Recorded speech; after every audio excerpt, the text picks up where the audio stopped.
Bien, entonces son las 3 de la tarde, empezamos nuestra clase, ¿no? Muy buenas tardes, estimados alumnos y alumnas, ¿no? Del aula 10, ¿no? Les saluda el profesor Víctor Flores Fernández, profesor del curso de psicología, ¿no? Y antes de empezar con el desarrollo de nuestra clase, me intriga, tengo curiosidad, ¿cómo les fue en el examen? ¿No? ¿Cómo le fue especialmente en esas 6 preguntas de psicología? ¿Fueron preguntas relacionadas a lo que se explicó acá en clase o no? ¿No? ¿Tuvieron alguna dificultad? ¿Estuvieron complicadas las preguntas? ¿Qué tal? ¿Qué tal les ha ido, pues, chicos? Comenten algo. Ya acá hay 20 alumnos, ya 21, ¿no? 21. Ah, qué bueno, Yajaira, qué bueno, Maricelis, ¿no? Qué bueno, Samira. La idea, y eso es lo que yo me trazo como meta, ¿no? Explicar bien, como para que puedan responder pues las 6 preguntas, ¿no? De psicología. Esa es la idea, ¿no? Que puedan entender bien todos los conceptos.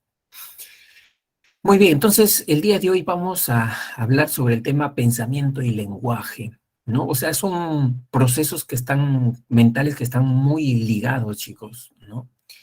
Este, al pensamiento se le considera como el, el brazo ortopédico, ¿no? O sea, de la mente, ¿no? Es la que permite llegar más allá que lo que pueda llegar la percepción, ¿no? ¿Por qué? Porque con el pensamiento nosotros trabajamos con signos, con símbolos, ¿no? No necesitamos tener a un objeto al frente, ¿no? Sino trabajamos con la representación de ese objeto. No solamente objetos, sino sobre situaciones, relaciones. Trabajamos con signos de esas relaciones, justicia, libertad, fe, ¿no? Trabajamos con esos conceptos. Entonces utilizamos el pensamiento. Y el lenguaje se asume como que es el, el, la ropa, ¿no? Es la ropa del pensamiento, ¿no? El pensamiento se materializa a través del lenguaje. Entonces, ¿y por qué es importante el pensamiento? Porque con el pensamiento, chicos, nosotros aprendemos. Por ejemplo, ¿cuál es tu responsabilidad como alumno acá en la pre? Aprender. Y para aprender, ¿qué tienes que hacer? Pensar. Es imposible que el alumno aprenda si el alumno no imagina, si el alumno no relaciona, si el alumno no compara, si el alumno no analiza, ¿no? O sea, realizar operaciones intelectuales. Para que pueda aprender bien el alumno, tiene que realizar operaciones intelectuales. Si no, no aprende, ¿no? Por eso su trabajo, chicos, acá en la pre es pensar, ese es su trabajo, pensar, ¿no? Para aprender mejor. Miren, y para que ustedes puedan apreciar realmente qué significa pensar, les he traído un ejercicio vivencial, ¿no? Les he traído este problemita, ¿no? Es un cálculo. Pero yo no quiero solamente que ustedes me den la respuesta. Yo lo que quiero es que ustedes se enfoquen en ver qué pasa en su mente cuando están tratando de dar una respuesta a este problema. ¿Cómo se llama ese proceso? Metacognición. Es decir, cuando ustedes están tratando de encontrar una solución, ¿qué pasa en su mente? ¿Qué tipo de operaciones realizan? ¿Cómo realizan? ¿Qué ocurre en su mente? ¿No? O sea, que se den ese trabajito adicional, ¿no? ¿Cómo se llama ese proceso? Metacognición, una actitud metacognitiva, ¿no? A ver, acá son tromes, pues, en manejar números, ¿no? Van a las áreas económico-empresariales. Ya, Alexandra dice 16, profesor, ¿no? 16. ¿Están de acuerdo todos? ¿Alguien tiene otra cantidad?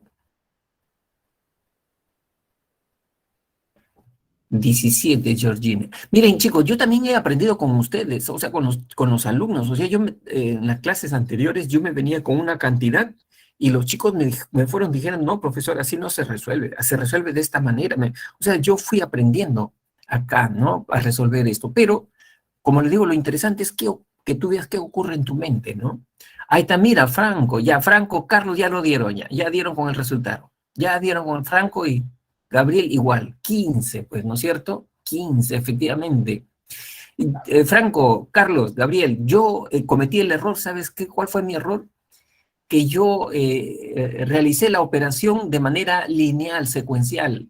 Y me dijeron los chicos, no, profesor, creo que ya tiempo que no hago estas operaciones. Primero se multiplica, me dijeron, profesor, primero se multiplica, ¿no? ¿No? Primero se multiplica. Y después ya se suma, después ya se resta, ¿no? Ese fue un error. Y que ustedes, Carlos, Gabriel y Franco, no lo han cometido, de hecho, ¿no? No lo han cometido. A ver, no es 25. Ya la mayoría están sacando 25, no es 25, ¿no? Empezamos acá primero, ¿no? Para que dé 30, y son en 3 partes iguales, entonces acá tendría que haber 10. O sea, el vasito de McDonald's vale 10. Entonces acá reemplazando tenemos 10 en el vasito de McDonald's y la suma es 20. Entonces no, hay una diferencia de 10. Por lo tanto, estos dos emparedados valdrían 5-5, ¿no? 5-5. El emparedado vale 5. Reemplazando acá tenemos 5 y el resultado es 9. Hay una diferencia de 4. Esos 4 los distribuimos en estos 4, ¿no? Bolsitas de papitas de McDonald's. Y entonces cada bolsita valdría 1. Una bolsita vale 1, 1, 1. Entonces acá ya tendríamos reemplazando 5, acá tendríamos 1 y acá tendríamos 10, ¿no es cierto? 5, 1, 10. Y lo que aprendí el día de hoy es que primero se multiplica, ¿no? Entonces 1 por 10, 10. 10 más 5, 15, ¿no? ¿No es cierto, Merly? 15, efectivamente.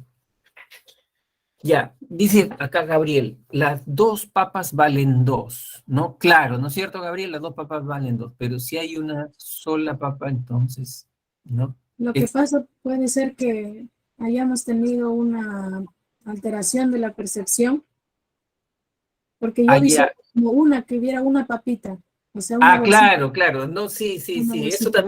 eso también ocurre cuando uno, o sea, es muy rápido, demasiado rápido quiere resolverlo, ¿no? Se apresura y no ve los detalles, como dice su compañero, ¿no? No ve los detalles y le da la impresión de que es una bolsa de papas nada más, ¿no? Es una bolsa de papas, ¿no? O sea, está distorsionando el estímulo, no está teniendo como una ilusión óptica, como dice, ¿no?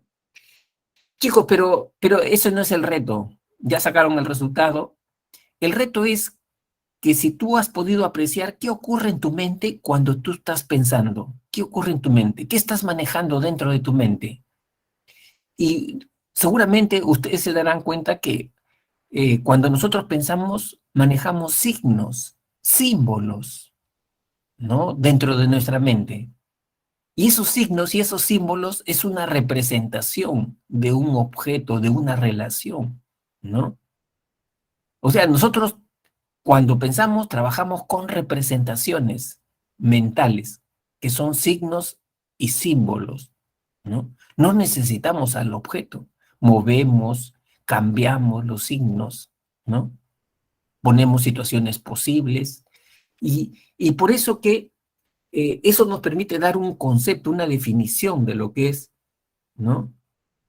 Eh, el pensamiento. Bien, entonces ya entraron en el tema. Vamos a tratar lo que es la definición del pensamiento, las funciones del pensamiento, la creatividad, un tema muy importante, la creatividad, la adquisición y desarrollo del lenguaje, ¿no? Esos son los tópicos que vamos a abordar el día de hoy, ¿no? Entonces, empezamos primero con la definición del pensamiento. El pensamiento implica realizar operaciones simbólicas. Cuando yo digo operaciones simbólicas se refiere a procedimientos con representaciones, ¿no? Con representaciones. Y esas representaciones son signos y símbolos, ¿no? ¿Para qué? Para formarme nuevas ideas, nuevos juicios y poder resolver un problema, ¿no? Resuelvo un problema y tomo una decisión, ¿no? Entonces, podemos tener infinidad de problemas, ¿no? ¿Cómo me preparo mejor, por ejemplo, ¿no? ¿Cómo elevo mi nivel académico, ¿no?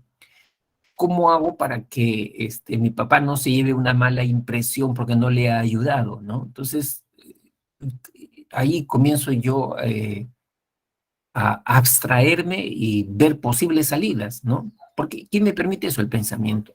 Ahora, el pensamiento tiene dos grandes funciones, una función representacional o simbólica y una función elaborativa, ¿no? ¿A qué se refiere la función representacional? Lo que yo ya les había manifestado, chicos. La función simbólica permite que yo trabaje, ¿no? Mentalmente ¿cómo podríamos llamarle en vez de ponerle representación, ¿no? Con un código que representa a ese evento, a ese hecho, a esa relación, ¿no? Entonces, por eso que el pensamiento no trabaja directamente con las cosas, sino con su representación de esas cosas, ¿no? Y eso implica, por ejemplo, trabajar con una imagen, trabajar con un signo, con un símbolo, trabajar con el lenguaje. O sea, cuando yo digo, por ejemplo, libertad, Dios, ¿no? Entonces, estoy trabajando con representación de aspectos de la realidad, ¿no? Pero también el pensamiento tiene una función elaborativa. Y por la función elaborativa, el pensamiento nos permite a nosotros construir conocimientos, elaborar conocimientos, ¿no? Es cuando tú haces comprensión lectora, lees un texto, ¿no? Y después resuelve las preguntas, te dicen una pregunta, ¿qué título le pondrías tú a ese texto que has leído, ¿no? Y entonces tú deduces, algo que no está ahí en el texto, lo deduces. ¿Por qué? Porque el pensamiento te permite a ti construir nuevos conocimientos, ¿no? Y justamente en la función elaborativa al pensamiento se le estudia en estructuras como la formación de conceptos y la solución de problemas. Empezamos, chicos, con la función representacional o simbólica, ¿no? Mira, la psicología con Piaget, que estudió mucho y ampliamente lo que es el pensamiento, Piaget, nosotros los psicólogos tenemos que reconocer que él empezó con el estudio científico del pensamiento. Los profesores, los que enseñan, ¿no? Primaria, secundaria, en especial, a nivel educación especial, eh, ellos para poder enseñar tienen que saber cómo piensa un niño, cómo piensa un adolescente. Y Piaget nos dio esas nociones de cuáles son las estructuras mentales, ¿no? En esas etapas de la vida, ¿no? Pero Piaget, chicos, también se apoyó en los hombros de un grande, ¿no? De un grande de la lingüística. Ustedes seguramente han escuchado de Ferdinand de Saussure, ¿no? Ferdinand de Saussure. Ferdinand de Saussure señala que el signo lingüístico, ¿no? Que es una representación, tiene dos elementos, ¿no? Que es como las dos caras de una moneda, igualito, como las dos caras de una moneda. El signo lingüístico tiene significante y tiene significado, ¿no? Esto de repente ya lo saben, pero lo vamos a repasar. El significante es la parte perceptible, audible, visible del signo lingüístico. Por ejemplo, ¿no? Bicicleta. Estas grafías, cuando yo digo bicicleta, estas grafías, ¿no? Viene a ser el significante. Cuando yo digo estos fonemas, bicicleta, ese es el significante. Y ese significante visual o auditivo lleva a las personas a una idea, a un concepto, ¿no? Inmediatamente comienzan a pensar, ¿no?, en un vehículo de transporte, ¿no? Un vehículo de transporte. Eso está dentro de lo que es el signo lingüístico, ¿no? En el caso de los niñitos que empiezan a pensar ya, o sea, a fines de los 2 años, ¿no? A fines de los 2 años, cuando ese niñito, por ejemplo, quiere irse a la cama, quiere dormir, ¿qué hace el niño? Utiliza significante y significado, ¿no? A la mamá, ¿qué cosa le dice? Meme, y se pone así con sus manitos, ¿no? Con sus manitos así. O sea, que el niño al adoptar esa postura, ese gesto, eso es ya el significante, ¿no? El significante, lo que se puede percibir, ¿no? Lo que se puede percibir. Y el niño está transmitiendo ya una idea, ¿no? Al papá, a la mamá, tiene sueño, quiere irse a la cama ya, ¿no? O sea, ya de los 2 años comienzan a manejar estos dos elementos, dice Piaget, ¿no? Eh, a ver, chicos, una pregunta. ¿A qué edad tú crees que un niño puede fingir, ¿no?, una conducta? Puede fingir.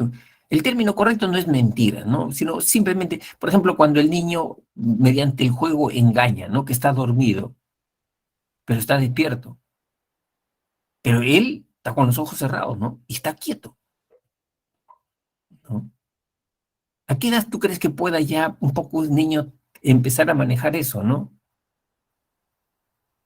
¿No es cierto, Alexandra? A los 3 añitos ya el niño maneja muy bien eso, ¿no? O sea, ya la relación significante-significado comienza a manejarla ya un poco, ¿no? Aunque sea inconscientemente, automáticamente, ¿no? Se hace el dormido, ¿no?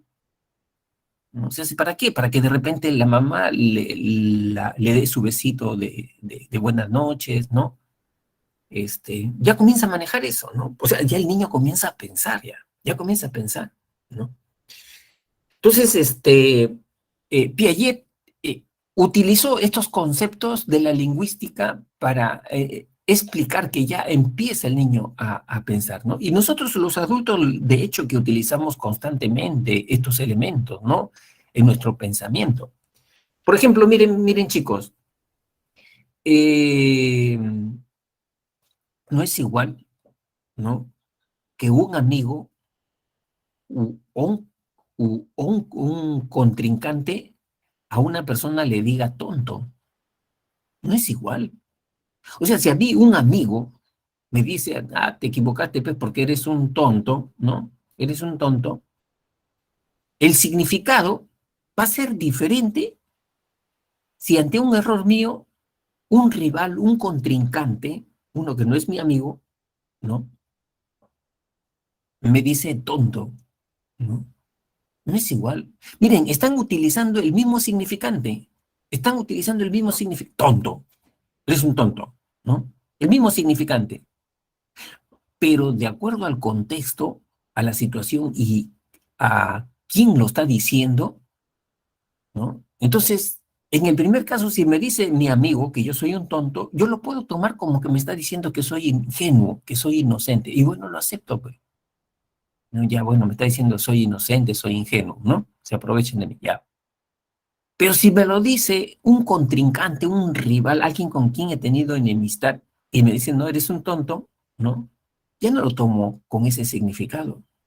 Ya yo lo tomo con otro significado peyorativo, ¿no? Me está diciendo idiota, imbécil, baboso, me está diciendo ya con eso, ¿no? ¿No? Y miren, y utiliza el mismo significante, ¿ah? ¿No? Pero tienen otro significado. ¿Y sabe por qué hacemos esto nosotros los seres humanos? Porque tenemos el pensamiento. Tenemos el pensamiento, ¿no? El pensamiento es rico, prolijo, ¿no?, en encontrar sentido, significado a las palabras, a los términos, ¿no? Muy bien, y acá un poco para entender, seguir entendiendo más. Creo que eso ya lo han llevado ustedes en lenguaje, ¿no, chicos? La relación significante-significado en el signo lingüístico y en el símbolo, ¿no? Por ejemplo, dice que la relación entre significante y significado es una relación arbitraria, convencional. ¿Por qué arbitraria? Porque no hay una relación directa entre estas grafías y que yo piense que es un vehículo de transporte. No hay una relación directa, ¿no? Es simplemente una convención entre los que nosotros hablamos el idioma español, ¿no? Es una convención entre los que estamos, ¿no? En el idioma, pues, español, nada más, ¿no? Porque en otros idiomas, en otros contextos, en la cultura anglosajona, tendrá otro significante, ¿no? Ese significado de una bicicleta, ¿no? Por eso dice que la relación significante-significado es una relación arbitraria y convencional. Lo que no ocurre lo mismo con el símbolo. En el caso del símbolo, la relación significante y significado sí es directa, ¿no? Es decir, tú pones allí la imagen y te lleva directamente a un significado, independientemente que tú seas español, anglosajón, chino, ruso, ¿no? Por ejemplo, ¿no? A ver, chicos, en esos lugares donde hay peligro de muerte, ¿qué símbolo ponen para alertar, ¿no? Allí a las personas? Por ejemplo, de repente es una estación eléctrica donde hay alta tensión. ¿Qué símbolo ponen allí? Una calavera, ¿no es cierto? ¿No es cierto, Samira, Alexandra? Una calavera. Inmediatamente, tú seas español, chino, ruso, chipivo, aguajún, lo que seas, inmediatamente ese significante te lleva a un significado, a todos por igual. Muerte, peligro. ¿No? Acá puede pasar algo, ¿no? Acá puede pasar algo, ¿no? Por eso que en el símbolo, el significante tiene una relación directa con el significado, ¿no? Entonces, eso es parte del signo lingüístico, ¿no? Y esos conceptos muy bonitos de Saussure los ha recogido Piaget, pues, ¿no? Si los ha desarrollado, ¿no? ¿No? Exacto, ¿no es cierto, Samira? Los números también son simbólicos en todo lugar, ¿no? Ujú. Ya. Bien, seguimos entonces, seguimos. Ahora, Piaget estudió cómo se desarrolla la función simbólica en el niño, y él dijo que se hacía a través de 5 etapas, 5 estadios, ¿no? ¿Cómo empiezan los niños? ¿No? Ya a finales del segundo año, ¿no? Con la imitación diferida. Es decir, primero el niño mira un modelo, la mamá que se está pintando, el papá que se está afeitando, ¿no? El papá que está bailando, para luego después, ¿no? En ausencia del modelo, cuando el papá no está, cuando la mamá no está, el niño copia la misma conducta, el mismo gesto, ¿no? A ver, hijito, que has ido al Parque de las Leyendas, ¿cómo hacen los monos? ¿No? Y el niñito, pues bueno, se rasca la cabecita y comienza a saltar como monito, ¿no? Entonces, ahí empezó ya a pensar el niño, dice Piaget, ahí empezó a pensar el niño, ¿no? Con la imitación diferida. Luego viene el juego simbólico. En el juego simbólico, el niño ya no copia una conducta, el niño ya eh, hace una representación de un guión, de un personaje, ¿no? Es un personaje ya que imita el niño, es un guión que ejecuta el niño. Cuando el niño dice, por ejemplo, vamos a jugar al papá y a la mamá, ahí hay un guión, ¿no? Ahí hay un discurso, ¿no? Vamos a jugar a que yo soy el doctor y tú eres el paciente. Tú estás mal, échate en la camilla, ahorita te opero, ¿no? O sea, ya es una representación mucho más elaborada de parte del niño, mucho más elaborada, ¿no? Luego viene la tercera etapa, la imagen gráfica, ¿no? Acá ya el niño utiliza significante y significado, ¿no? Por ejemplo, al niño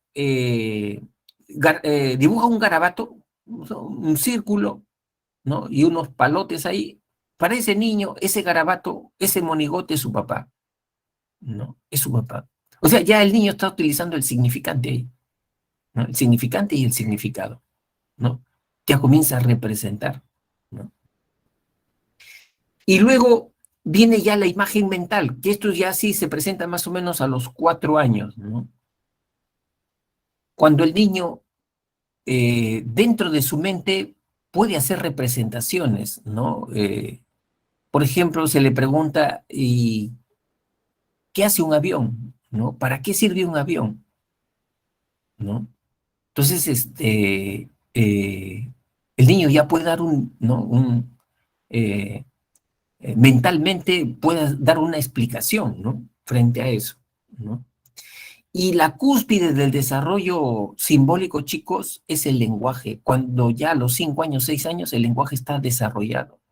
Entonces, el niño acá ya puede expresar un discurso, y ese discurso tiene una lógica ya, ¿no? O sea, el niño ya puede contar un cuento, ¿no? Y puede entender qué empieza al inicio, o sea, algo así como un cuento, ¿no? ¿Cómo es el cuento? Tiene como 3 partes, ¿no es cierto, chicos? Eh, ¿Cómo le llaman esto? Es el inicio, creo, inicio, nudo y desenlace, ¿no? Entonces el niño te puede armar ya una historia, ¿no? Te puede armar una historia. O sea, se espera que a los 5 o 6 años ya el niño haya desarrollado el lenguaje. Y ahí ya prácticamente eh, el, el pensamiento empezó a operar, ¿no? Empezó a operar. Entonces, estas son las etapas que nos habló Jean Piaget. Ahora, pero también al pensamiento se le estudia en su función elaborativa, ¿no? ¿Cómo construye conocimientos el pensamiento? ¿No? A través de la formación de conceptos es una estructura, y también a través de la solución de problemas, es otra estructura, ¿no? Cómo construye conocimientos. A formación de conceptos. Un concepto, chicos, vamos a poner ejemplos, ¿no? Cuando yo digo alumno, digo Dios, digo justicia, ¿no? Digo empatía, ¿no? Esos términos son conceptos, ¿no? ¿Por qué? Porque esos términos se refieren a un conjunto, a una clase, a una categoría, ¿no? De elementos o de relaciones, ¿no? Todo concepto es una categoría, es una categoría. El concepto de mamífero, ¿no? ¿Qué cosa es? Una categoría. Y los conceptos tienen 2 elementos claves, su extensión y su comprensión, ¿no? Su comprensión se refiere, chicos, a los atributos comunes y esenciales que definen a ese concepto. Para que yo pueda decir que que esa persona es un alumno, por comprensión yo tendría que tener unos criterios, ¿no? Que están dentro de ese concepto, ¿no? Primero, que ese sujeto esté vinculado a una institución educativa. Segundo, que ese sujeto lleve un plan de estudios, ¿no? Entonces, si tiene esas características que son esenciales para definir que es un alumno, entonces ya yo puedo asumir que es efectivamente un alumno, ¿no? ¿No? Entonces, eh, eso es la comprensión del concepto. Y la extensión del concepto vienen a ser los elementos, todos los elementos que están incluidos dentro de esa categoría. Y ahí tendremos, pues, por extensión, tendremos a niños de nivel inicial, de nivel primaria, nivel secundaria, preuniversitario, ¿no? Universitarios, ¿no? Entonces, esos 2 aspectos son los que nos permite comprender a un concepto, ¿no? En este caso, miren, también igual, ¿no? El concepto de figura geométrica, ¿no? Y estos son sus elementos, ¿no? cuadrado, triángulo, círculo, rectángulo, ¿no?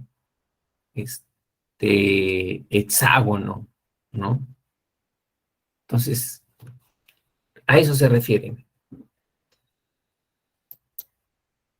Pero también al pensamiento se le estudia en su función elaborativa a través de la solución de problemas, ¿no? Solución de problemas. Y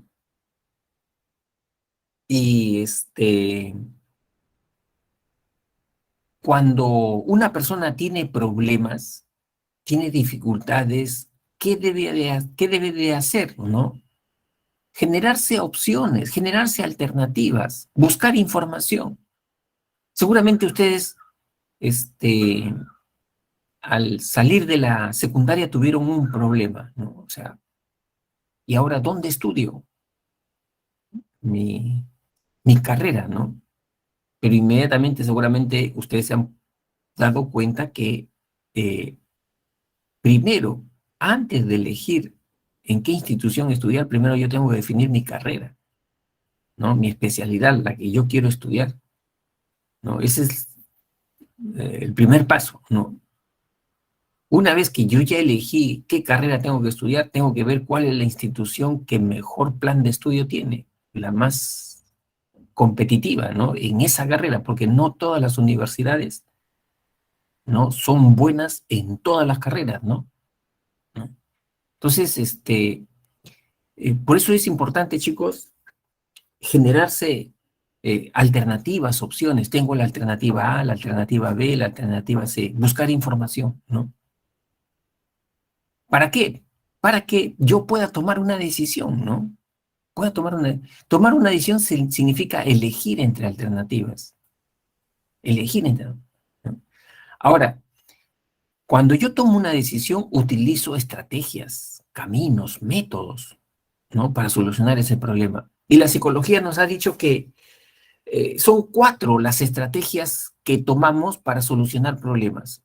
Una es ensayo y error, la otra es recuperación de la información, la otra es algoritmos y la otra heurística, ¿no? Son cuatro estrategias.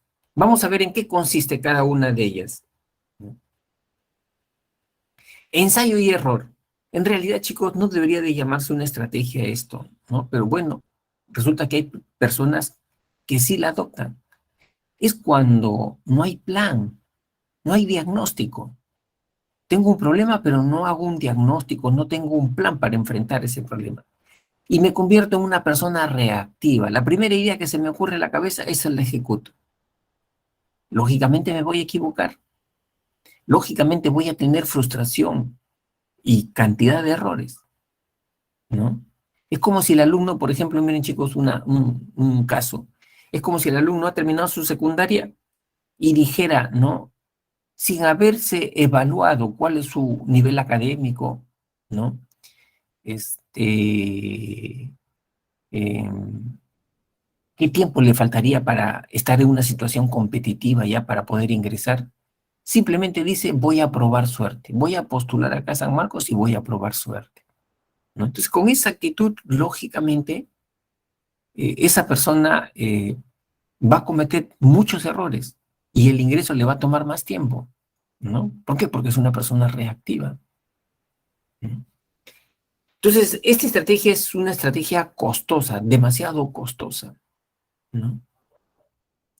Luego viene recuperación de la información. Recuperación de la información se refiere a que aquella estrategia que en el pasado te fue efectiva, la vuelves a repetir. Si te resultó, ¿por qué no volverla a repetir? ¿No? Es decir, por ejemplo, ustedes cuando desarrollan las pruebas de la PRE, los exámenes de la PRE, ¿no? Tienen una forma, cómo empiezan ustedes a resolverlo, ¿no? Algunos dicen, empiezo yo por las preguntas de habilidad verbal, ¿no?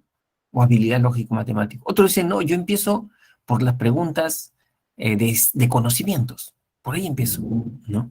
Por ahí empiezo. O si no, algunos alumnos dicen, no, yo empiezo por las más fáciles para mí. Otros dicen, no, yo empiezo por las más difíciles, les gusta ser retados, ¿no? Y les ha ido bien, les ha ido bien. ¿Y por qué no? ¿Y por qué no volverlos a repetir, no? Si me ha ido bien, ¿no? Esa estrategia se llama recuperación de la información, ¿no? Es como, por ejemplo, miren chicos, de repente tú tienes una ruta para llegar a un familiar, ¿no? Para llegar a un familiar. Tienes una ruta, ¿no? Eh, pero de repente un día quieres llegar más rápido, ¿no? Y, y encuentras tú que adoptando otra ruta llegas mucho más rápido, ¿no? Y hasta de repente menos pasaje, ¿no? Para la siguiente vez vuelves a repetir esa, porque te fue efectiva, ¿no? Esa ruta que descubriste, ¿no? Entonces, es básicamente memoria. Y la otra estrategia es el algoritmo. Algoritmo significa pasos, secuencias finitas. ¿Cuántos pasos? Pueden ser 4 o 5, pero que estos pasos, estos procedimientos, sí resuelven el problema, sí lo resuelven. ¿Por qué? Porque ya otros se han enfrentado a ese mismo problema y nos han dado ya una solución. Nos han dado una solución. Por ejemplo, todos los problemas que te presentan acá en la pre de matemática, física, química, ¿no? Son problemas algorítmicos. Ya tienen una solución. Si tú haces un correcto planteamiento de esos problemas y sigues los pasos, sigues las secuencias, vas a encontrar la solución, de hecho, ¿no? Otro ejemplo de solución algorítmica lo tenemos en los tutoriales, en los videos tutoriales, ¿no? De repente tú quieres cocinar, impresionar a otros que cocinas bien, pero no sabes cocinar, ¿no? Entonces, ¿qué haces? Te vas a internet y ves videos, cómo hacer una rica papa a la huancaína, un lomo saltado, ¿no? O te vas al tutorial de Gastón Acurio, de nuestro chef, a Gastón Acurio, ¿no? O a un libro de cocina. Y ahí ves los ingredientes, las dosis, el tiempo de cocción. Y todo está ya de manera milimétricamente medido, ¿no? Y secuenciado para que te salga un rico lomo saltado. ¿Cómo se llama eso? Solución algorítmica. Esa es solución algorítmica, ¿no? Que se emplea también en las instituciones, chicos. En las instituciones también se emplean. Lo que pasa es que el empleado, cuando afronta un problema, una situación ahí en su centro de labores, él no puede decidir a su libre albedrío. La institución le dice, señor, usted tiene que seguir las normas de la institución. Acá hay un protocolo. Eso se llama protocolo, ¿no? Por ejemplo, en la policía, ¿no? Cuando hay una denuncia de violación sexual, ¿no? Inmediatamente el policía que toma la denuncia ya sabe lo que tiene que hacer, ¿no? Inmediatamente él da una orden para que vaya al médico legista, para que evalúe el daño, la magnitud del daño físico, ¿no? Y hay un procedimiento ya hay un procedimiento. Todo ese procedimiento, ¿no? ¿Cómo se llama? Solución algorítmica, ¿no? Eso se llama solución algorítmica. Igual con los médicos, ¿no? El Ministerio de Salud. El médico, cuando está en una situación ya de emergencia para el paciente y necesita operar, ¿cuál es el protocolo que le dice la institución? ¿Qué debe tener el médico a la mano para que empiece a operar? A ver, ¿cuál podría ser, chicos? Eh, ¿Qué procedimientos, qué requisitos, ¿no? necesita ese médico antes de ponerse a operar? A ver, ¿qué cosa podría ser?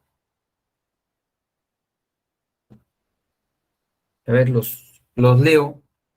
Si tú fueras médico, ya, supongamos, tú eres médico, ya estás ahí, la sala quirúrgica está ahí esperándote, las herramientas están ahí esperándote, este, el anestesiólogo está allí, ¿no? La enfermera está allí, ¿no?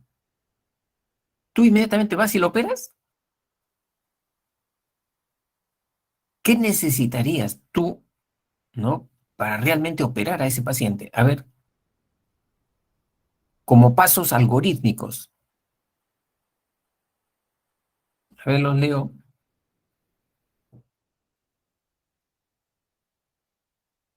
Ya, traje de cirugía, guantes quirúrgicos, ya está bien. Ahí está, ¿no es cierto, Samira? Lógico. O sea, tú no puedes operar si no tienes el consentimiento del paciente o del familiar del paciente. Eso sería una falta grave para el médico, por más urgencia que haya, ¿no? Tiene que dar su consentimiento, que se someten a tu intervención, ¿no? Eso es, ¿cómo se llama eso? Un protocolo, eso es protocolo para las operaciones. ¿Tú operarías sin tener exámenes de riesgo quirúrgico? ¿Tú operarías sin saber si está bien o está mal su corazón? ¿Operarías así? No, no. Eso es un protocolo que hay que seguir ese protocolo, ¿no? Entonces, cuando hay procedimientos preestablecidos, ¿no? Y uno los va siguiendo, de hecho que vas a solucionar tu problema, ¿no? No, también, ¿no es cierto, Samira? Dice, les piden un protocolo de bioseguridad en el examen, ¿no? Claro, para evitar el contagio, ¿no? Para evitar el contagio y exponer a las personas, ¿no? Exponer a las personas. Mientras menos se toquen, mucho mejor, mucho mejor. Mientras más guarden distancia, mucho mejor, ¿no? Y ya que habla sobre este tema, Samira, yo siempre he tenido esta curiosidad. Yo digo, ¿y por qué hasta ahorita, después de tantos años, no se ha inventado una solución algorítmica de ingreso a San Marcos? ¿No? ¿Por qué no se ha inventado una solución algorítmica de ingreso a San Marcos? O sea, que haya una guía que diga al estudiante preuniversitario, mira, si tú haces este paso, en este tiempo y en este tiempo, tú tienes el ingreso seguro. Tienes el ingreso seguro, ¿no? O sea, ¿cuáles son las condiciones, los requisitos que yo debería de adoptar como estudiante preuniversitario para lograr mi ingreso, ¿no? Eso es un reto que hasta ahorita nadie lo ha asumido, ¿no?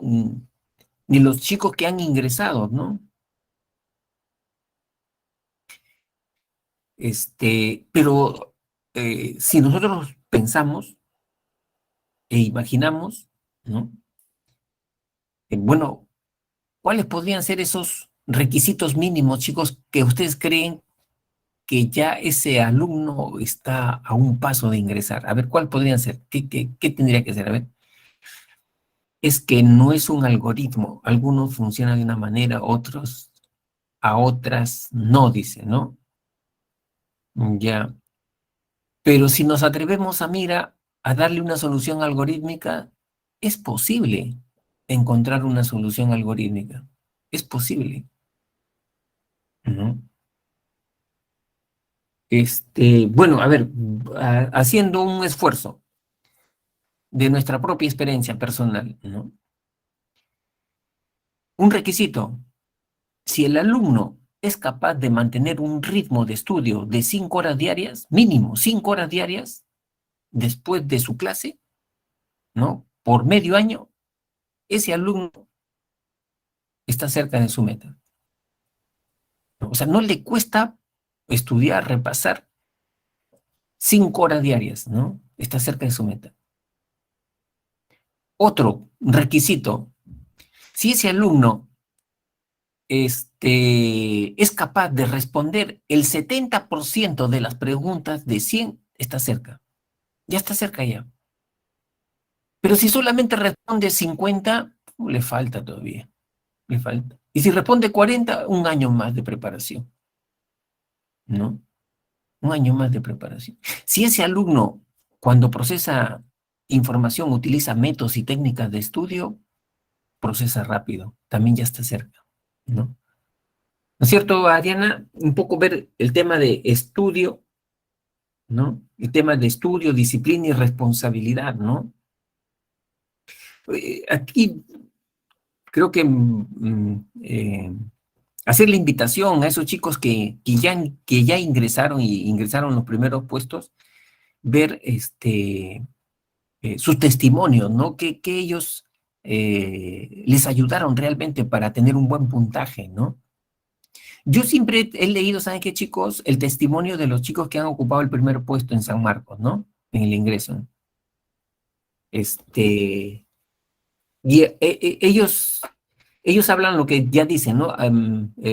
Maite, ¿no? Que tengan ya hábitos de estudio, que no les cueste estudiar, ¿no? Que no les cueste, que ya tenga un hábito de estudio, ¿no? Porque eso es una fuerza poderosa. El que ya tiene un hábito de estudio es una fuerza poderosa, es una energía poderosa, ¿no? Otro de los puntos que leía en ellos era de que tenían una agenda de estudio, ¿no? O sea, ellos se planteaban qué iban a aprender en una semana, en 2 semanas. Ya se planteaban una agenda de estudio, ¿no? Eso también lo he leído que ellos hablaban, ¿no? De estos primeros puestos. Y otro punto que ve, el manejo emocional, también era bien importante eso, el manejo emocional, ¿no? De cómo gestionar sus emociones perturbadoras, ¿no? La ansiedad, el estrés, ¿no? Ellos sabían cómo manejar eso, ¿no? Bueno, el hecho, chicos, que ya saben cuál es el concepto de lo que es algoritmo, ¿no es cierto? Ya, pasamos al siguiente. ¿De qué? ¿De qué esa? Mira, que te cuente de qué. No, esa era mi pregunta de lo que había leído. Ah, ya, Usted ya. me Sí, esos decía puntos que yo les había leído, ¿no? De que ya tenían hábitos de estudio, ¿no? O sea, ya mantenían un ritmo de estudio, no les costaba. Dos, la agenda, tener una agenda de estudio, o sea, una programación, qué cosa vas a aprender en una semana, en 15 días, qué vas a aprender de este curso, ¿no? ¿Qué tipo de contenidos? O sea, ponerte una camisa de fuerza. Ellos ya se ponían una camisa de fuerza, ¿no? Ah, ya. ¿Podría repetir qué es algoritmo? Es que me perdí un poco. Algoritmo, Maite, es pasos, secuencias finitas, ¿no? O sea, pueden ser 4, 5, 8 o 10, pero que sí resuelven un problema. ¿Por qué? Porque ya otros lo resolvieron, ¿no? Acuérdate, por ejemplo, un tutorial de comida, ¿no? O un tutorial para manejar PowerPoint, ¿no? ¿Cómo puedo hacer, a ver, cómo puedo hacer estos diagramas, ¿no? ¿Cómo los puedo hacer estos diagramas? Y me voy a un tutorial, ¿no? ¿No? Eh, y en tutorial te dice ingrese, ¿no es cierto? A una pestaña de repente de insertar, ¿no? Insertar, ¿no? Y ahí te dice formas, ¿no? Y encuentras las formas que quieres insertar, ¿no? Eh, Te va dando paso a paso, como si fueras un bebito, ¿no? ¿Qué es lo que tienes que hacer? Te va guiando paso a paso hasta que tú soluciones tu problema, ¿no?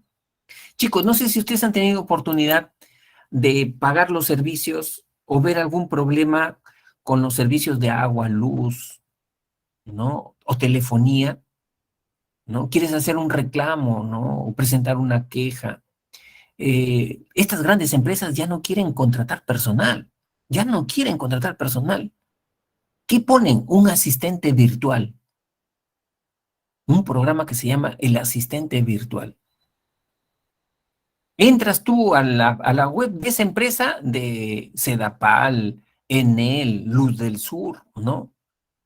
Y quieres presentar tu reclamo, tu queja, ¿no? O tu pedido, ¿no?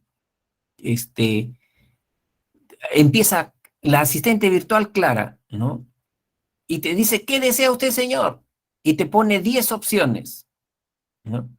Quiero mi recibo, ¿no? Del mes, opción 1, ¿no? Opción 2, ¿no? De repente dice allí, problemas de facturación, quiero reclamar sobre problemas de facturación, opción 2, ¿no? Opción 3, ¿no? De repente ahí te dice instalación de nuevo servicio, ¿no? ¿No? Y ya tú vas respondiendo, ¿no? Pone la opción 1 y ahí en opción 1 ya te van guiando hasta que te dan solución a tu problema, ¿no? Eh, Esas son soluciones algorítmicas, ¿no? Esas son soluciones algorítmicas. O sea, son pasos bien esquematizados, ya bien estudiados, ¿no? ¿No? Como cuando tú resuelves pues, un problema de matemáticas, ¿no? ¿No te has dado cuenta cuando tú resuelves un problema de matemáticas? ¿No? ¿Qué cosa tienes que hacer? Primero, un correcto planteamiento del problema. Tienes que plantear bien el problema. Y después ya tú dices, no, tengo que hacer una operación de multiplicación primero, ¿no? O tengo que hacer una operación de suma y resta primero, ¿no? Ya tú vas viendo paso a paso, ¿no? Eso es algoritmo. Este, lo que hemos hecho ahí, ¿no? En la entrada, ¿se acuerdan cómo hemos ido resolviendo, ¿no? Es como una solución algorítmica, ¿no? Pero también hay otra estrategia, la heurística. Y esa estrategia, ¿sabes cuándo se presenta? Cuando yo me enfrento a un problema y no tengo información, pero tengo que tomar una decisión. O sea, eso sí es realmente un problema, ¿no? O sea, ¿cómo voy a tomar una decisión si no tengo información?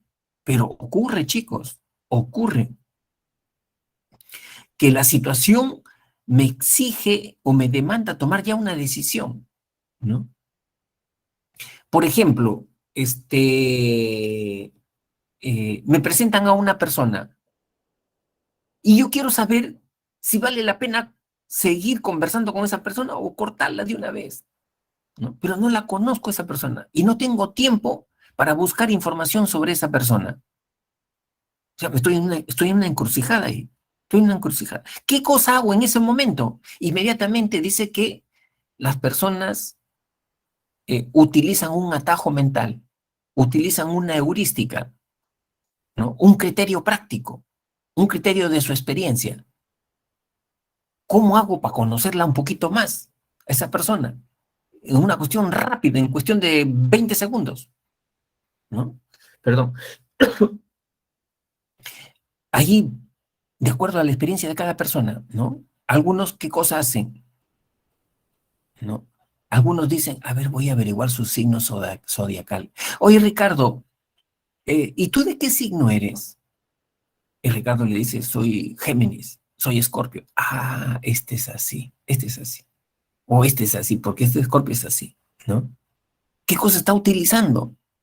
Ya esa persona cree que lo está conociendo, porque está utilizando un atajo, una heurística, ¿no? ¿Se puede equivocar? Claro que se puede equivocar, pero ya utilizó la heurística, ¿no?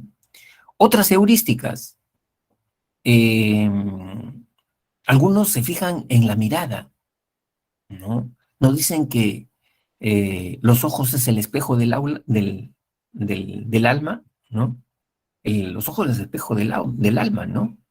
A ver, ¿cómo es su mirada? Tierna, dulce, fría, penetrante. ¿Cómo es su mirada? Ah, ¿no? Y ya con observar su mirada, ya tengo una idea de esa persona, ¿no? ¿Qué cosa estoy utilizando ahí? Una heurística, un criterio práctico, un atajo mental, ¿no? Otros en qué se fijan? En su lenguaje, la forma como hablan. A ver, ¿cómo está hablando? Ah, mira, está diciendo, oye, ya P. Hoy causa. Ah, no, este guachiturro, no vale la pena, ¿no? Entonces, la heurística te permite, ¿no? Conocer más para tomar una decisión, ¿no? Para tomar una decisión. Generalmente, miren chicos, las heurísticas tienen que ver con estereotipos muchas veces, ¿no?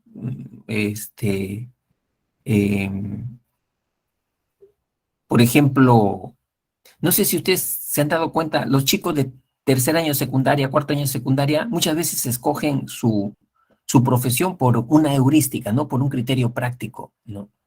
Ese chico que dice, ya elegí mi carrera. ¿Cuál es tu carrera? Ser médico veterinario. ¿Y por qué? Porque me encantan los animales, ¿no? O sea, él no ha investigado en qué consiste la carrera de medicina veterinaria, qué aptitudes se requieren para medicina veterinaria y cuáles son los cursos que van a llevar durante 5 años. No, él no ha investigado eso. Él se basa en un criterio práctico nada más. A todas las personas que les gustan los animales van a ser buenos médicos veterinarios. Ya resolvió su problema, ¿no? Ya tomó una decisión. ¿Se puede equivocar? Claro que sí se puede equivocar, ¿no? Porque ha utilizado una heurística. Miren, algo más práctico. Ustedes como alumnos ya tienen a sus 16, 17 años, ¿no? Ya tienen como 11 años siendo alumnos, ya tienen una experiencia evaluando profesores. ¿Qué heurísticas utilizan ustedes para evaluar sus profesores? Ustedes no necesitan escuchar todo el ciclo a un profesor para poder evaluarlo. Ustedes en la primera clase, en los primeros 10 minutos, utilizando un criterio práctico que les da su experiencia como alumnos, ya dicen, este es un buen profesor o este es un mal profesor, ¿no? Enseñando, hablando, ¿no? Enseñando sobre todo, ¿no? A ver, chicos, ¿en qué se basan ustedes para evaluar a un profesor? Si es bueno, ¿no? O es malo, ¿no? ¿Qué les dice su experiencia práctica? Bueno, este punto sí me interesa, a ver, como profesor, a ver, para ver por dónde están ustedes evaluándome.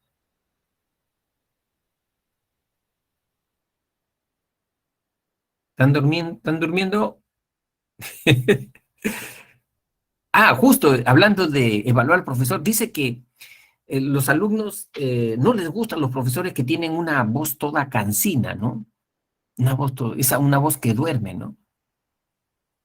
Ya, Ailín dice, en su manera de expresarse, ¿no? Ah, también, ¿no es cierto, Yajaira? El trato con el alumno es clave también, ¿no? El trato con el alumno. ¿Cómo tiene que ser su método, Yajaira? ¿Cómo tiene, ahí en ese punto, si puede ser un poquito más precisa?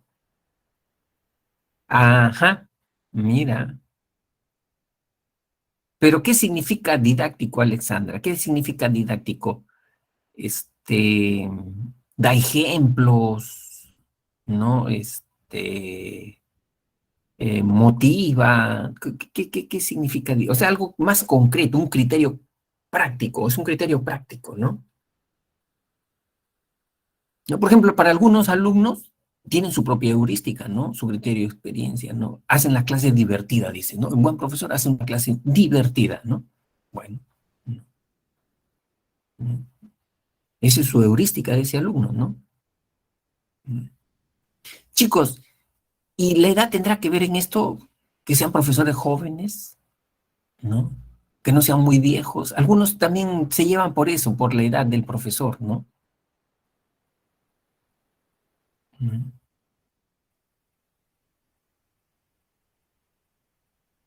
Ah, ya, eso está buena, Susan, eso está muy bueno. Mira lo que dice Susan, interactúan con los alumnos, claro, claro, ¿no? No. Profesor, con método de enseñanza me refería a las técnicas que utiliza el profesor, por ejemplo, en matemáticas, a veces cuando nos dan unos tips, cómo ver la manera más fácil de solucionar un problema, o en letras, cuando nos dan demotecnias para el caso de, por ejemplo, en historia, las ciudades, Ay, ay, ay, ya, el ajá. método Friedman. Ya, perfecto, perfecto, ¿no? Muy bien, buena acotación, ¿no? O sea, el buen profesor es aquel, como dice su compañera, para ella, ¿no? Porque esa es su heurística de ella, ¿no? Que no necesariamente tiene que ser de todos, ¿no? Porque esa es su experiencia de ella, ¿no? Le da tips, ¿no? Le da tips para entender mejor, por aprender mejor, ¿no? ¿No? Muy bien. Acá dice Diego que te atrape en el tema sin necesidad de forzar, ¿no? Ujú. Ya, después Alexandra maneja buenos conceptos y los pone en práctica con... Ahí está, ¿no? Muy buena Alexandra, ¿no? O sea, relaciona, como dice Alexandra, los conceptos con la vida cotidiana, ¿no? Con la vida cotidiana para mejorar la comprensión, ¿no? Miren, estas sugerencias, estas recomendaciones deberían leer todos los profesores, ¿no? Para llegar mejor al alumno, ¿no? Entonces, a eso nos referimos con heurísticos. Miren, chicos, si hay cantidad de heurísticos que se toman, que se adoptan, ¿no? A veces uno quiere comprar de repente un rico pan o un rico postre o comprar un buen pollo a la brasa, ¿no? Y no conoce qué panadería sería la mejor, qué pollería sería la mejor. En esos casos, a veces las personas adoptamos heurísticos, ¿no? Porque no tenemos información, pues, ¿no? Entonces, alguna persona, ¿qué heurísticos toman? Algunos dicen, donde hay gente, esa debe ser buena. O sea, si acá en esta panadería hacen cola, esta es buena. Si acá en esta otra panadería no hay gente, está vacío, esta debe ser mala. Esta debe ser mala. Mira, ya tomó un criterio práctico. Ya tomó un criterio práctico, ¿no? Y ya decidió, ¿ya? No, acá me quedo. No importa, me hago mi colita, pero acá voy a comprar rico pan, ¿no? ¿No? ¿No?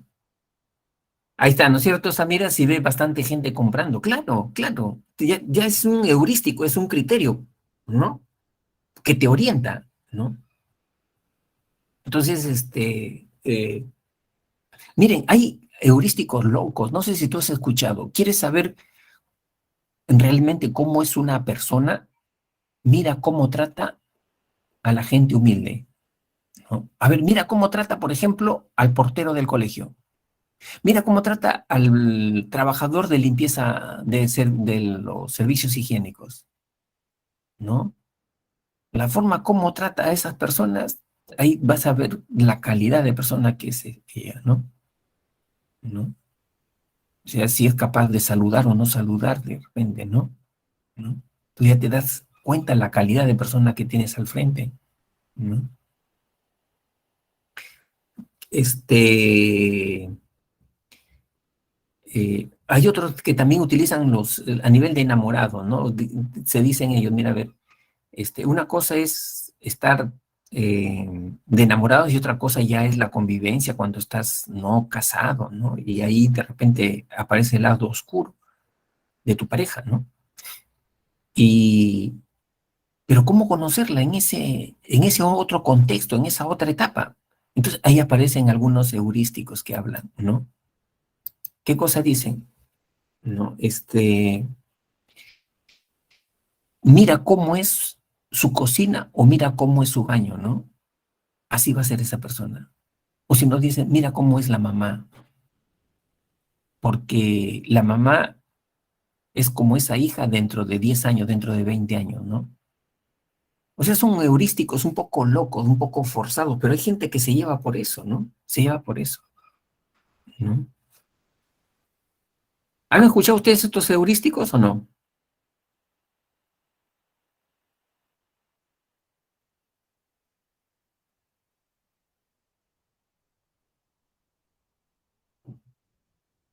Ujú.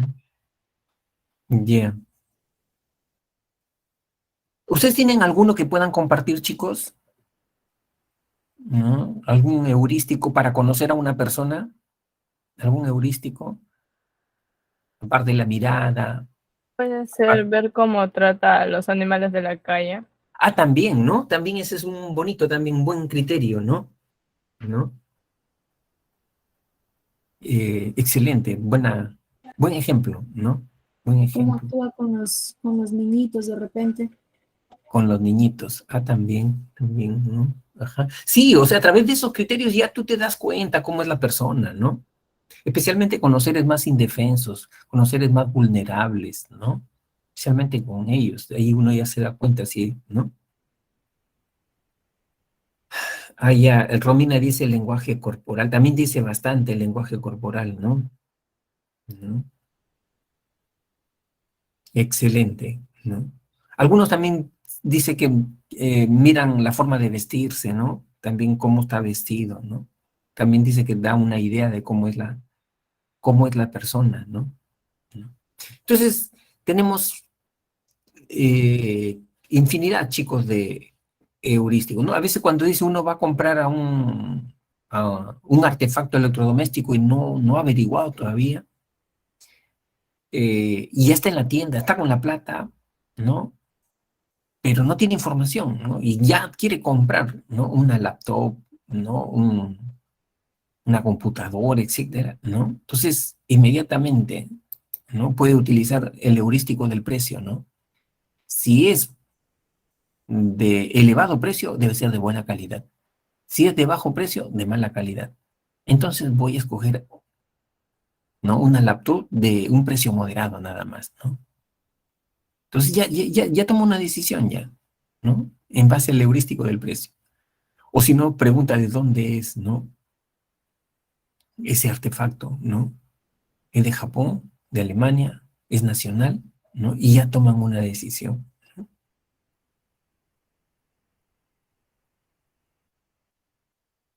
Entonces, ya. Acá José está haciendo una pregunta a Romina, ¿no? ¿Y cómo se lee el lenguaje corporal, ¿no? ¿No? No, claro, con el lenguaje corporal, José, tú puedes observar si esa persona es tímida, si esa persona es desinhibida, si esa persona es de repente un poco sinvergüenza, ¿no? Con el lenguaje corporal, ¿no? O sea, ¿a través de qué? Por ejemplo, los hombros, cómo tiene los hombros, ¿no? Tiene inclinados, así agachados, ¿no? O los tiene erguidos. La mirada, ¿no? O sea, todo eso es parte, como dice Romina, del lenguaje corporal, ¿no? La forma como se sienta, ¿no?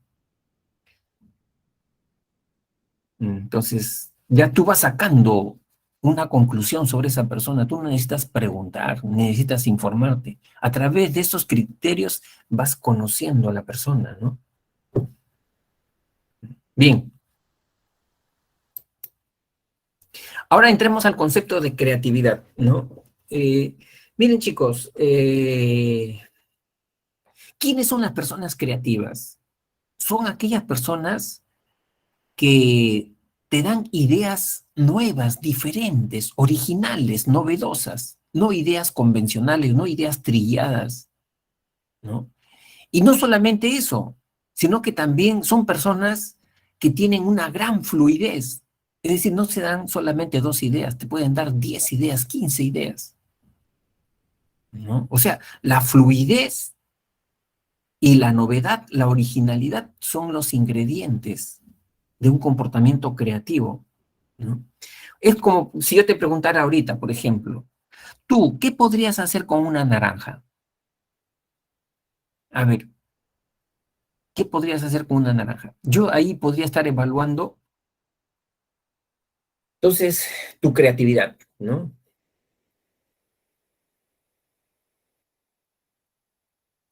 A ver, leo respuestas. Ya, mira, mira, muy bien, Samira, un compost, ¿no? Un compost, ajá. Ya, perfecto, perfecto. A ver, chicos, echen a andar su imaginación, ¿no? Que vuele su imaginación, ¿no? Hay el estereotipo que los chicos que van para ciencias económico-empresariales son rígidos, solamente la parte lógica, matemática, números, o sea, son muy rígidos. Hay ese estereotipo, rompan a ver con ese estereotipo, chicos.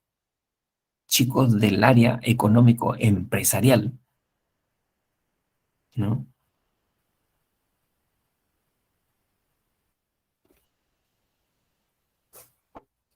¿Les cuesta trabajo?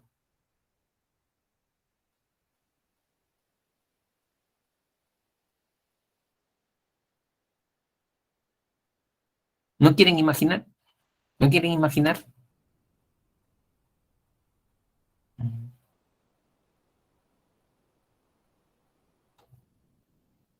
Una, eh, una idea novedosa, diferente, ¿no? Dicen, chicos, que las personas más creativas son aquellas personas que rompen esquemas, rompen paradigmas.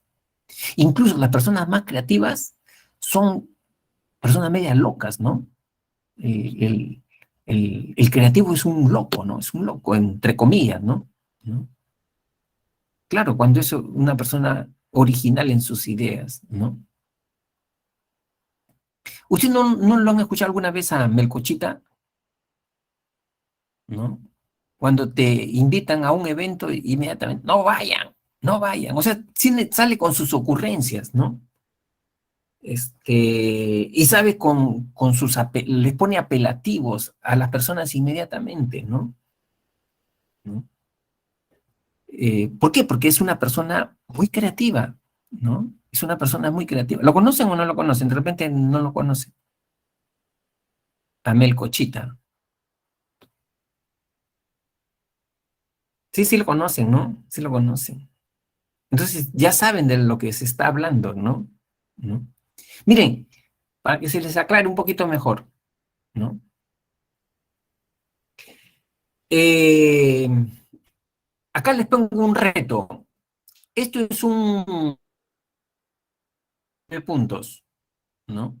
Cuadrado imaginario de 9 puntos. Yo le pido que con un lápiz, un lapicero, mediante 4 líneas, sin levantar la mano, me una los 9 puntos. Lo puedes hacer ahí en tu escritorio. Pon los 9 puntos en forma de cuadrado y úneme con 4 líneas los 9 puntos, ¿no?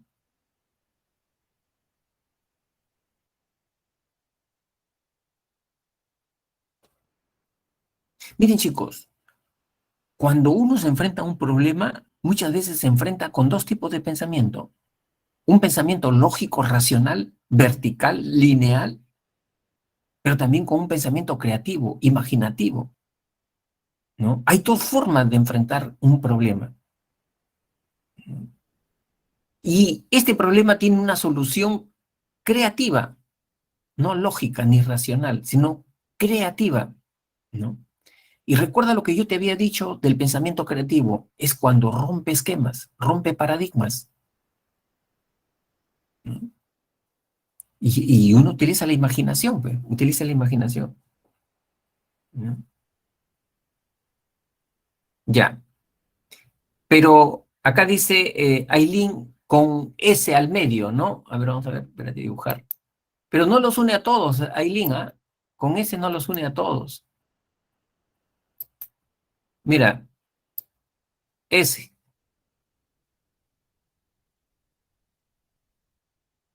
Dos se han quedado al aire. Dos se han quedado al aire, ¿no? Entonces,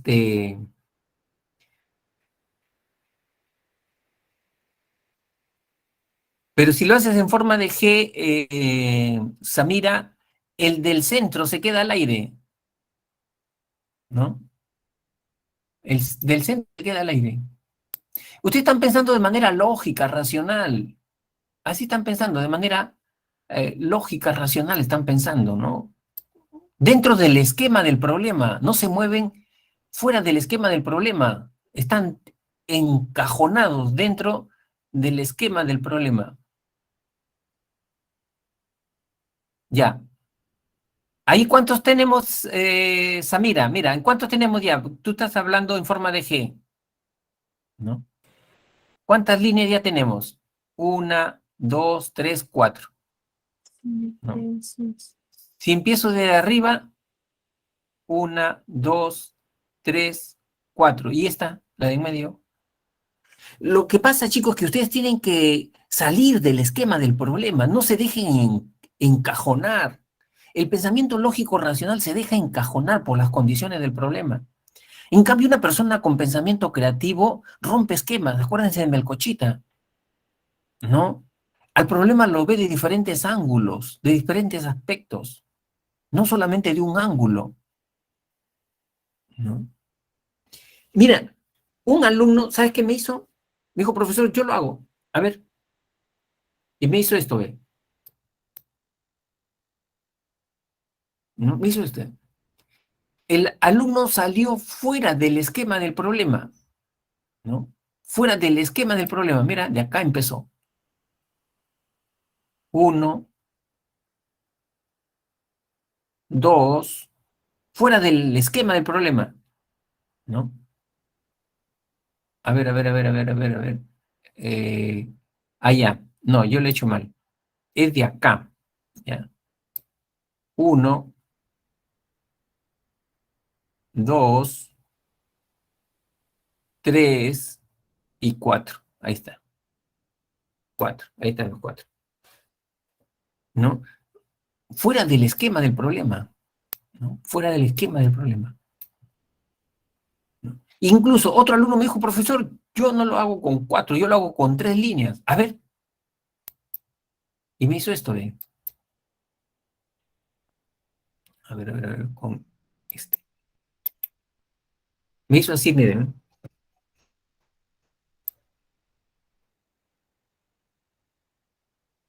no que el mouse no me ayuda mucho.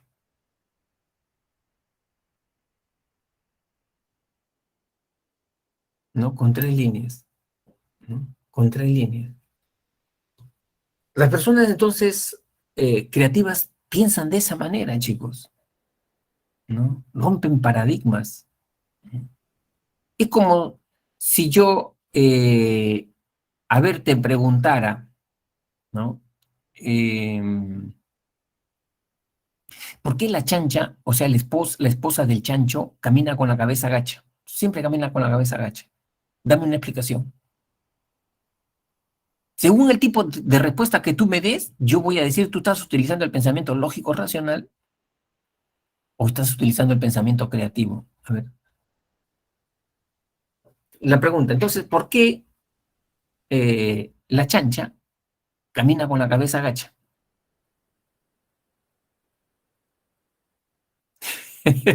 Ya tiene más cerebro que el chancho. Ya. Estás en algo, Yasmin, estás en algo, estás en algo. Estás en algo. O lo más creativo, Yasmin, lo más creativo.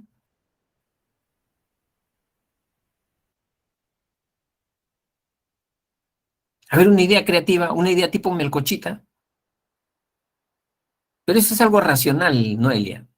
Es algo racional, lógico, ¿no? O sea, lo racional o lógico es algo esperado. Se espera, bueno, que sea porque su estructura ósea, porque su cabeza pesa más, es lo racional. Ya, pues, Maite, porque sigue la chancha. Le gusta mirar al piso, Georgina, ¿no?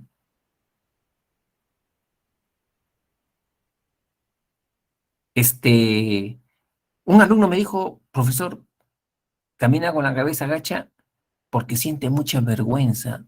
¿De qué? De que su esposo sea un marrano y sus hijos unos cochinos, ¿no? ¿Te esperas una respuesta así? No te esperas una respuesta así, ¿no? No te esperas una respuesta así. ¿Tiene sentido? Tiene sentido, ¿no? ¿No? Entonces,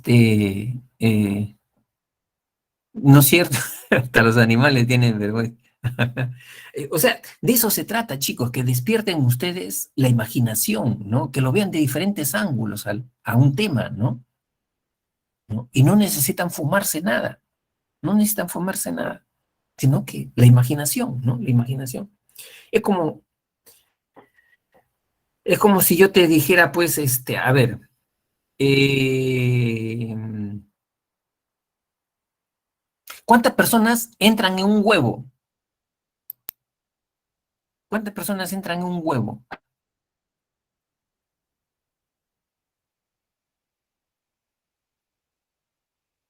¿Quién me da una respuesta? Con pensamiento creativo. A ver. Muchas. ¿Por qué? ¿Por qué, José? ¿Cómo así? O sea, si el alumno utiliza el pensamiento lógico racional, me va a decir, depende, profe, si el huevo es chiquito o el huevo es grande, ¿no? Pueden entrar, ¿no? Hasta 10 personas, ¿no? ¿No? Ahí está, Aileen, ahí están usando el pensamiento lógico racional, porque o sea, están moviéndose dentro de estructuras de pensamiento esperadas, respuestas esperadas, ¿no? ¿No? Ahí está, mira, por lo menos ya Noelia ya salió del esquema del problema, ¿no? ¿No? O sea, no se refiere a un espacio físico, como dice Noelia. O sea, Noelia no estaba enganchada a un espacio físico. Noelia no estaba enganchada a un espacio físico. Por eso que le ha permitido volar su pensamiento, su imaginación. Y ella dice dos. ¿Quiénes? Clara y Emma. Clara y Emma, ¿no? Emma, ¿no? Entonces, de eso se trata, ¿no? De eso se trata, de echar a andar la imaginación. Por eso, chicos, que en psicología tenemos dos tipos de pensamiento, un pensamiento lógico racional y un pensamiento creativo, ¿no? El pensamiento lógico racional es cuando ya las condiciones del problema ya están dadas. No puedo salirme de esas condiciones de ese problema. Y solamente existe una sola respuesta correcta, no hay otra. Solamente una respuesta correcta. Es como cuando dijera, ¿cuánto es 4 por 4? Ya están las condiciones, ya 4 por 4 me están preguntando. ¿Y cuál es la respuesta? Una sola, 16. ¿No? Ese es el pensamiento lógico racional, ¿no? Sin embargo, en el pensamiento creativo, ¿no? No hay condiciones. Es como yo te preguntara, por ejemplo, ¿cuál podría ser la solución al problema de transporte acá en Lima, ¿no? Es una pregunta abierta para que vuele tu imaginación. Y no hay una sola respuesta correcta. Depende cómo lo ves, de qué ángulo lo ves el problema, ¿no? Ahí estás utilizando el pensamiento creativo. Acá el pensamiento creativo tiene que ver con lluvia de ideas, ¿no? Lluvia de ideas, las que se te vengan a la cabeza y no tienen que ser lógicas.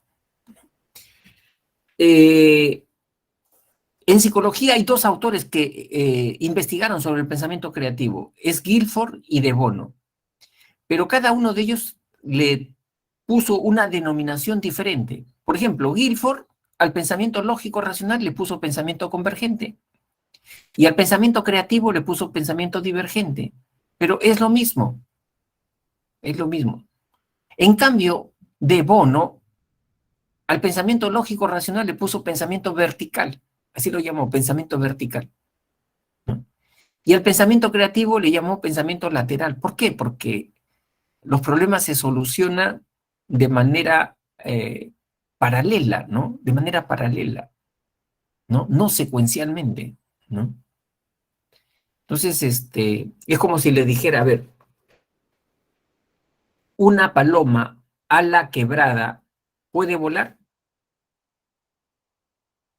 Una paloma ala quebrada puede volar. Ya, algunos dicen no puede, ¿no? Otros sí. Sí, no, dice José. No tiene pierde, José no tiene pierde. ¿No? ¿Y por qué sí? ¿Y por qué sí? ¿Cuál sería la explicación?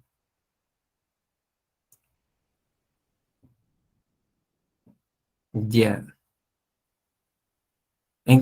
Carlos tiene la respuesta, ¿no es cierto? Carlos ya tiene la respuesta. Claro, ¿no es cierto, Maite? Ajá.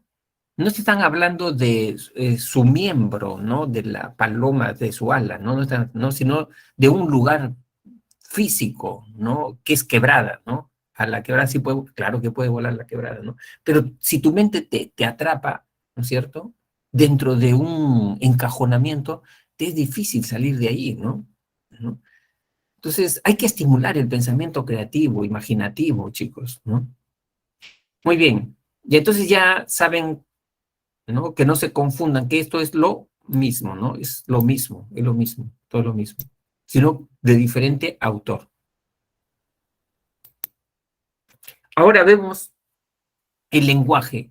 El lenguaje es un sistema de signos y de símbolos que nos permite a nosotros comunicarnos, ¿no? Y en la adquisición del lenguaje intervienen dos grandes factores, las variables de maduración y las variables de aprendizaje, ¿no? Las variables de maduración se refiere, chicos, a que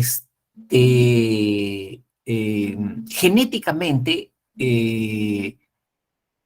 el ser humano tenga las condiciones, ¿no? Dentro de su cuerpo para que pueda empezar a hablar, ¿no? Y eso se debe a un tiempo, hay que respetar un tiempo.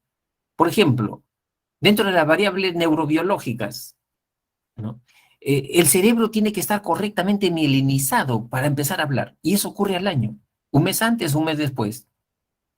Uno no puede pretender que su bebito a los 6 meses empiece a hablar, así le ponga terapista del lenguaje, estimulador del lenguaje, eso es imposible, ¿no?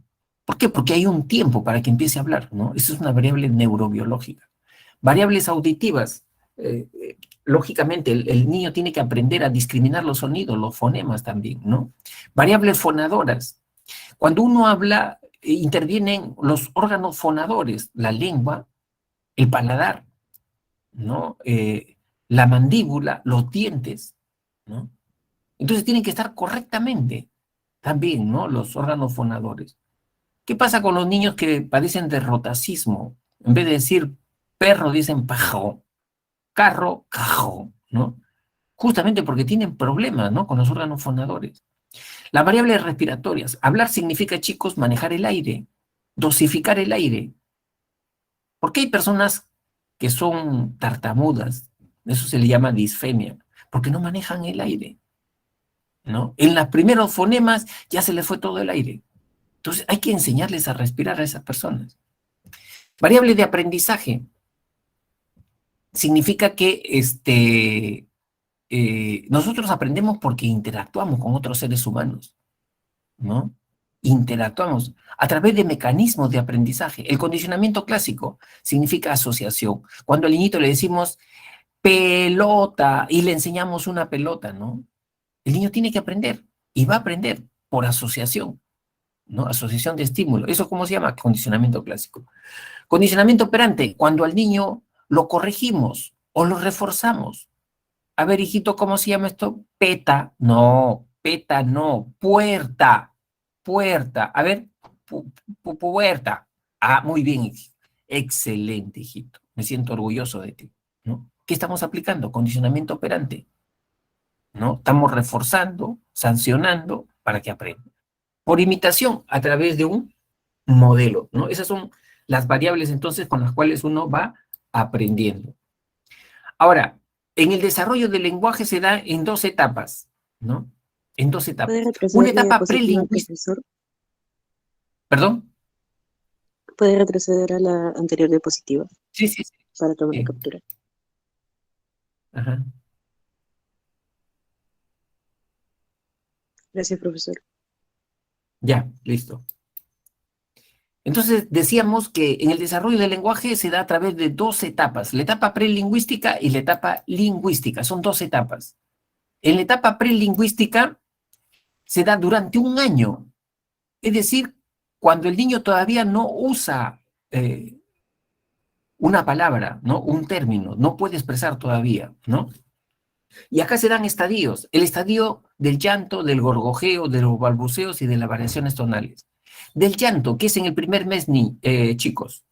En el primer mes, ¿cómo se comunica el niño? Con el llanto, ¿no? El llanto respecto al timbre, respecto al tono, ¿no? Del llanto, la mamá ya sabe por qué está llorando ese niño, ¿no? Por hambre, por sueño, por incomodidad o por dolor, ¿no? Luego vienen los gorgojeos vocálicos, ¿no? Acá el niño, ese tipo de emisiones va expresando, ¿no? Luego vienen los balbuceos, donde intervienen las consonantes, ¿no? Juga, ¿no? Da, ¿no? Ah. Entonces, y las variaciones tonales, cuando el niño, chicos, comienza a hacer inflexiones, ¿no? Por ejemplo, dice ta, ta, ta, ta, ¿no? Da, da, ¿no? O sea, comienza a hacer ese tipo de inflexiones ya el niño, ¿no? Y aquí ya está listo, ya a los 8 meses, ¿no? Para dar el salto ya, ¿no? A pronunciar sus primeras palabritas. Y eso ocurre al año. Puede ser un mes antes, puede ser un mes después, pero al año. Ahí ya se dio, ¿no? Genéticamente, maduracionalmente, estamos programados para hablar al año, ¿no? Un mes antes, un mes después, ¿no? Y luego ya empieza la etapa lingüística, cuando el niñito comienza a hablar su primera palabrita, ¿no? Papá, mamá, en la etapa lingüística, que dura hasta los 6 años. Y acá se dan también 4 estadios: estadio holofrásico, explosión del lenguaje, habla telegráfica y lenguaje egocéntrico, ¿no? ¿Qué significa estadio holofrásico? Que va de los 12 meses a los 18 meses. El niño tiene 2 características. Su expresión es de una sola palabra. Y esta sola palabra tiene un contenido global. Cuando el niño le dice al papá puerta, el papá ya tiene que entender que el niño le está diciendo cierra la puerta, o abre la puerta, o aléjate de la puerta. Con ese solo término, el niño ya se refiere a una situación, a una condición. Por eso se llama holofrásico. Tiene un sentido global. Cuando le dice naranja, ya el papá tiene que entender que le está diciendo, o bien le está diciendo, pélame la naranja, ¿no? O dame naranja, ¿no? Por eso se llama holofrásico. Y acá otra característica del estadio holofrásico es que su lenguaje es simpráxico. Praxia es movimiento. Es decir, el niño cuando habla, habla con el cuerpo, habla con los gestos, habla con las posturas. Cuando dice no, a su mamá, papa, comida, ¿qué hace con las, no? Con los labios, ¿no? Cuando el papá le dice ven, no solamente le dice ven, sino lo jala también, ¿no? El niño habla con el cuerpo. Dice helado, ¿no? Se lleva la mano como si tuviera un helado, ¿no? Y chupa, helado, quiero helado, ¿no? Helado, ¿no? Ese es el lenguaje holofrásico. ¿Hasta qué edad dura? Hasta los 18 meses. Pero dice que resulta que hay jóvenes que tienen 16, 17 años y parece que se hubieran quedado fijados en este estadio, ¿no? Parece que no hubieran evolucionado. ¿Por qué?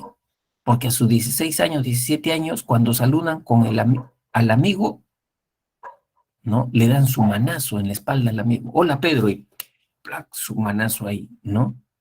O sea, les gusta hablar también con las manos. O sea, no han evolucionado, ¿no? Luego viene explosión del lenguaje hasta los 24 meses. ¿Cuál es la característica? Que el niño comienza a tener una curiosidad, ¿no? Grandiosa por conocer, ¿no? Y se vuelve preguntón, ¿no? Acá ve por primera vez a una persona o a un animal, ¿quién es? ¿Cómo se llama? ¿Por qué se llama así? ¿Quién le puso ese nombre? ¿Por qué le puso ese nombre? ¿No? ¿Muerde? ¿No muerde? ¿No? O sea, hace un montón de preguntas. Y eso le permite al niño incrementar su repertorio de su vocabulario, ¿no? Dice que en el estadio holofrásico utiliza 50 palabras. Acá en explosión del lenguaje ya utiliza 300 y entiende más de 1000 palabras, ¿no? O sea, el lenguaje, el repertorio, el vocabulario del niño se expande, ¿no? Se expande. Luego, de los 2 años a los 3 años, empieza el estadio del habla telegráfica. Acá en el habla telegráfica, el niño utiliza un lenguaje abreviado, ¿no? O sea, expresiones que tengan carga semántica, sustantivos, adjetivos, tienen carga semántica, pero ya no utiliza conjunciones, preposiciones. Por eso que los niños a esta edad no te dan una perorata cuando quieren algo. No te dicen, mamá, por favor, alcánzame un vaso con agua. No te dan toda esa perorata. ¿Qué cosa dice? Mamá, agua. Lenguaje abreviado, ¿no? Lenguaje abreviado. O sea, su estructura sintáctica es reducida, ¿no? Y luego, desde los 3 hasta los 6 años, empieza el lenguaje egocéntrico. ¿Qué significa esto? Que el niño cuando habla no espera una respuesta. Generalmente no espera una respuesta. No habla para sí mismo. No habla para sí mismo. Por eso que acá en esta etapa tú vas a ver en los niños soliloquios, monólogos. Entra a un jardín de infantes, a inicial, donde hay niñitos de 4 años. Hora de recreo. A lo lejos tú lo ves que parece que estuvieran jugando entre ellos. 20 niños ahí en el patio. 15 niños en el patio. Te acercas un poquito más y cada uno está en su propio mundo. Cada uno está con su propio juguete, ¿no? ¿Cuándo interactúan? Cuando tienen que quitarle el juguete al compañero. Porque hay esta tendencia. En este estadio también se da el caso del amigo imaginario, ¿no? En donde los niñitos de 5 años comienzan a hablar solitos. Muchas veces las mamás supersticiosas, ¿no? Entran al dormitorio de su niño de 4 o 5 años, 8 de la noche, 9 de la noche, y lo encuentran hablando solito. Y como la mamá es supersticiosa, la mamá con sus creencias, ¿no? El duende se lo quiere llevar, ¿no? Está hablando de repente. ¿no? Y le pregunta a la vecina, vecina, le dice, me ha dejado preocupada, mi hijo habla solito, no se estará volviendo loco o algún fantasma se lo quiere llevar, ¿no? ¿Por qué ocurre esto, vecina? Y la vecina también, otra supersticiosa, vecina, es que usted no lo ha bautizado, bautícelo, va a ver, ¿no? O si no, ya salen con secretitos, pues, ¿no? Ponga metal debajo de la almohada y eso va a espantar, ¿no? A los fantasmas, a los demonios. Ahora la pregunta, chicos, es, ¿por qué el niño habla solo? ¿Por qué tiene la tendencia a hablar solo? ¿Tienen alguna respuesta? ¿Y has tenido otro amigo imaginario, Yasmín? ¿O una No, amiga imaginaria? ¿Cómo? no, nunca he hablado sola. Nunca has No hablado sé sola. lo que no.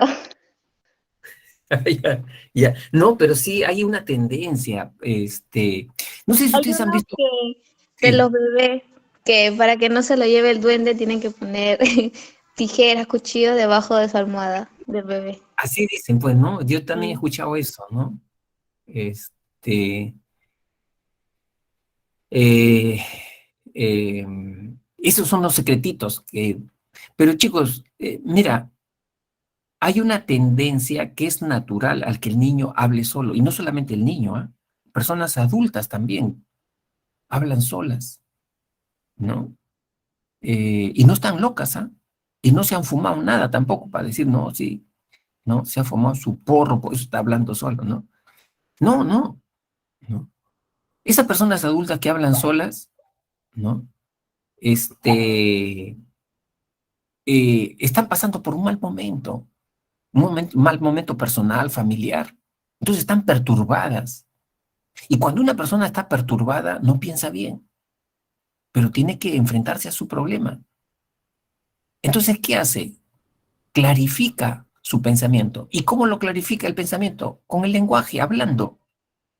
¿A ustedes no les ha pasado que cuando están resolviendo un problema de matemática, de física, y no pueden resolverlo, se fastidian, pero creen que sí pueden resolverlo, ¿no?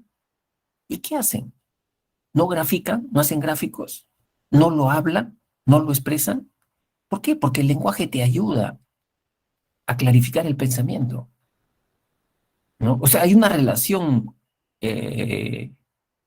¿cómo podría? Íntima entre el lenguaje y pensamiento, ¿no? Y eso no estar loco, ¿no?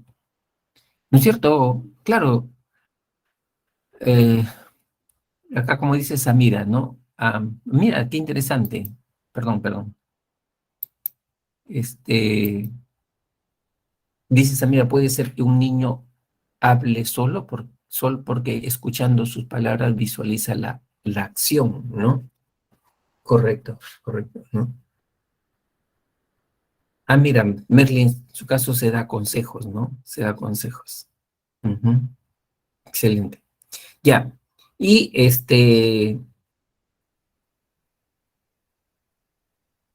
quien estudió la relación íntima entre el lenguaje y pensamiento fue este autor, este psicólogo ruso Vygotsky, ¿no? ¿Cómo es que llegamos a pensar? Se planteó la pregunta Vygotsky. ¿Cómo es que realmente llegamos a pensar, no? Y él dio un curso de desarrollo de evolución, ¿cómo llegamos a pensar? ¿No? Y él dice que para poder pensar primero hay que hablar, ¿no? Primero hay que hablar. Por eso él habla del habla externa. O sea, el niño de 3 años comienza a expresar, ¿no? Lo que necesita, lo que quiere, ¿no? Interactuando con personas a su alrededor. Después, el niño ya habla para sí mismo. Eso se llama habla egocéntrica, ¿no? Como dice, acá ya está realizando algunas operaciones, ¿no? Algunas operaciones, ¿no? Pero para sí mismo, ¿no? Con el lenguaje, con la ayuda del lenguaje. Y después ya no necesita hablar, ¿no? Esa habla externa se volvió habla interna. Es como cuando tú aprendiste de repente las operaciones matemáticas, ¿no? Sumar, restar. ¿Cómo lo hiciste primero? Con tu profesora, y la profesora te guiaba con cuentas, con palitos, con los deditos en la mano. 4 más 4, 4 más 2, ¿no? Entonces, Es a través de la interacción primero, ¿no? Y después tú comenzaste a hacer ensayos, ¿no? ¿Cuánto es 4 más 2? Y tú mismo te respondías, ¿no? Para que al final ya no necesites ni de hablar ni de habla externa, ¿no? Ya tú mentalmente podías hacer esa sumatoria, ¿no? 4 más 3, 4 más 6, ¿no? Ya eso se convirtió en pensamiento verbal. Así dice, se desarrolla el pensamiento, ¿no? Así se desarrolla el pensamiento. Esa es por eso dicen que todas las operaciones mentales, chicos, todas las operaciones, motivación, lenguaje, pensamiento, inteligencia, se presentan 2 veces. Primero, a nivel interpersonal. Primero interpersonal y después ya se vuelve intrapersonal dentro del sujeto.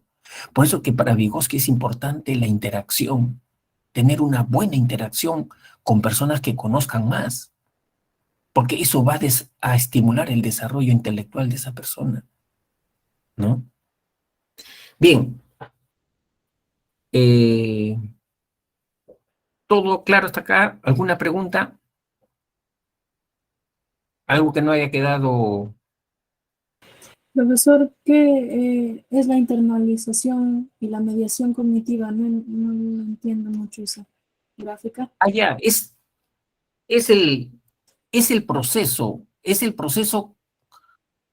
como a través del lenguaje, ese lenguaje se convierte en pensamiento, ¿no?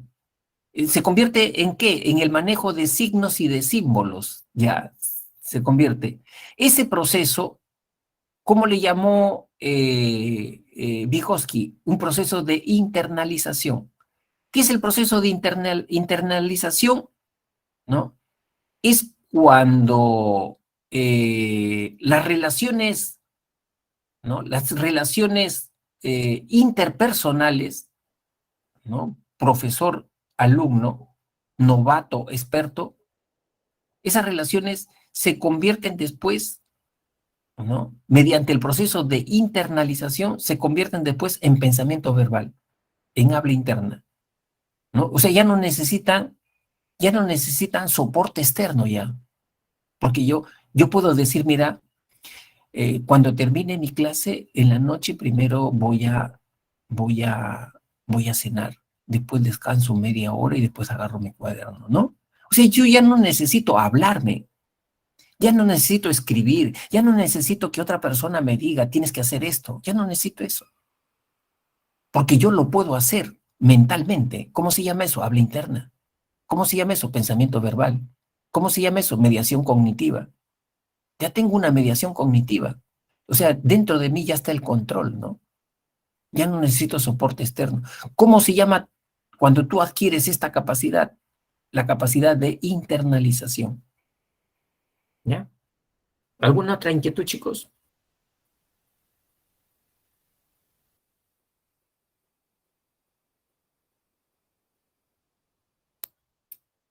Ya, si no entramos al ejercicio, ¿ya? Dice, muy bien, Carlos, gracias. Susana fue a comprar una camiseta de fútbol a su sobrino, al que le gusta mucho dicho deporte, ¿no? Como no estaba segura de qué camiseta comprarle, le preguntó al vendedor cuál era la favorita entre los jóvenes y decidió por llevarse esa. Respecto a las estrategias de solución de problemas, marque las proposiciones correctas, ¿no? Se supone que yo no tengo que resolverlo, ¿no es cierto, chicos? Sino ustedes aplicando sus conocimientos, porque estas preguntas son para que ustedes aprendan, ¿no? Ustedes aprendan. La primera proposición dice, ¿no? Ya Samira ya contestó. La primera proposición dice, Susana siguió una serie de pasos precisos y secuenciados. Pasos precisos y acá me está diciendo pasos precisos y secuenciados, ¿no? Me está hablando de un algoritmo, me está hablando para solucionar un problema. Evidentemente que no me está hablando de ningún algoritmo el enunciado, ¿no? Por lo tanto, esto no es verdad, ¿no? Ya Ariana, José, Yajaira, ¿no? Ya respondieron. 2, para resolver casos como el del enunciado, el ensayo y error es la mejor estrategia. Nunca el ensayo y error es una buena estrategia. Es la peor estrategia en todos los problemas, ¿no? O sea, no hacer plan, no hacer evaluaciones, es lo peor que puede hacer a una persona para cualquier problema que se presente. Dice, la decisión de Susana es un ejemplo del uso de la heurística. Acuérdate, heurística, atajo cognitivo, un criterio práctico para resolver un problema. Y ella encontró un criterio práctico, ¿no? La moda. Si los jóvenes lo solicitan, lo piden, debe ser bueno y le va a gustar a mi sobrino. Por la moda, ¿no? ¿Cómo es? La moda es una heurística, ¿no? Por lo tanto, la respuesta correcta es la D, como ya lo han señalado antes, ¿no? 2.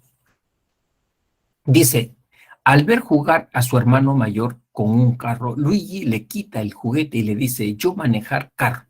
¿Es correcto afirmar que Luigi se encuentra atravesando el estadio de la etapa lingüística denominada sería, ¿no? La etapa lingüística denominada, ¿no? Ya, entonces Aileen ya la B, Alexandra la B, Merly la B. Claro, ¿no es cierto? Está utilizando una estructura sintáctica abreviada. No hay conjunciones, no hay preposiciones, ¿no? Y está utilizando expresiones con carga semántica, ¿no? Con carga semántica.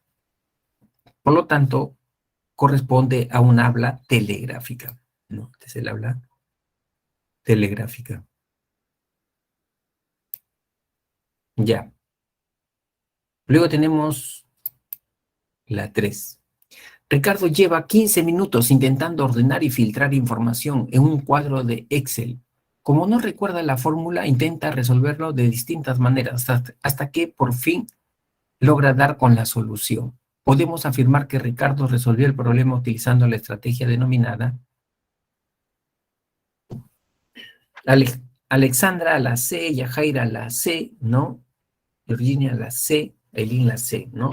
Lógicamente, porque ya el enunciado te está diciendo, ¿no? Intentó resolverlo de distintas maneras, ¿no? O sea, sin ningún plan, ¿no? Está ensayando simplemente, ¿no? Ensayando. Entonces, lógicamente, es por ensayo y error, ¿ya? Chicos, de este tema, póngale atención básicamente a la función simbólica, significante y significado, ¿no? Ese es un aspecto clave. Y lo otro, las estrategias de solución, diferenciar las estrategias de solución a un problema, ¿no? Algoritmo, heurística, ¿no? Es que siempre viene como pregunta en el examen. Y luego los estadios de la etapa lingüística, siempre vienen los estadios, ¿no?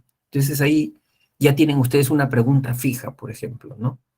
Una pregunta fija. Profesor, heurística era como un atajo, estereotipo, ¿qué más había dicho? Sí, es un criterio que la experiencia te ha enseñado.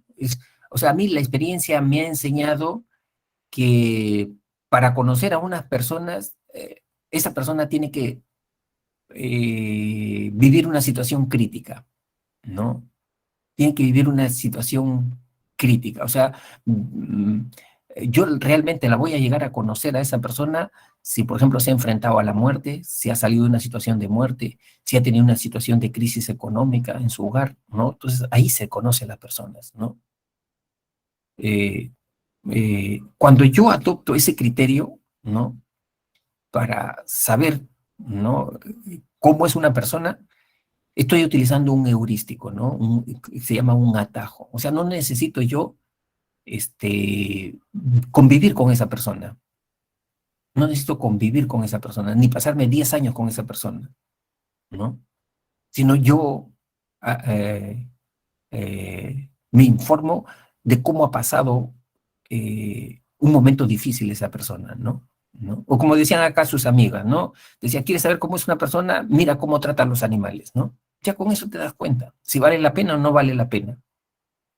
O sea, no te necesitas estar viviendo con esa persona, ¿no? Para saber cómo es realmente, ¿no? No sé si está claro, si se entiende o ¿Alguna duda? Sí, creo que sí se entendió, pero el algoritmo era más que todo métodos, creo. Sí, entendió. No, procedimientos, pasos que hay que seguir, ¿no? Es como cuando tú resuelves un problema de matemática. ¿Qué cosa dices? Primero tengo que plantearlo el problema, una ecuación, ¿no? De segundo grado con, ¿no? Una incógnita, ¿no? ¿Qué cosa tengo que hacer para resolver eso? Tengo que plantear primero el problema. ¿Por dónde empiezo? Como lo que hemos hecho acá. ¿Te acuerdas lo que hicimos acá? ¿No? Acá, la solución, ¿no? Que se le dio acá es identificar primero cuánto representa de cantidad cada símbolo, ¿no? Eso es lo primero que tienes que hacer, ¿no? Segundo, que cuando ya tú tienes las cantidades, tú tienes que empezar primero a resolver las multiplicaciones. No puedes darle a resolver igualito todo, ¿no? Porque si no te sale otra cantidad. Por ejemplo, si pones tú 5 más 1, 6. 6 por 10, 60, ¿no? Pero el algoritmo te dice, no, señor, usted para resolver ese problema tiene que empezar a multiplicar primero y después ya vienen las sumas, las restas, ¿no? O sea, te están dando pasos, secuencias, para que tú realmente llegues a la solución del problema. ¿Ya? A eso se llama algoritmo. ¿Ya? Listo. Bien, desde las 4:50. Ya estamos en la hora entonces, ya estamos en la hora. Muy bien, gracias Carlos. Entonces empezamos acá con el solucionario. A ver, perdón. Tómenle captura de pantalla. Este es el solucionario.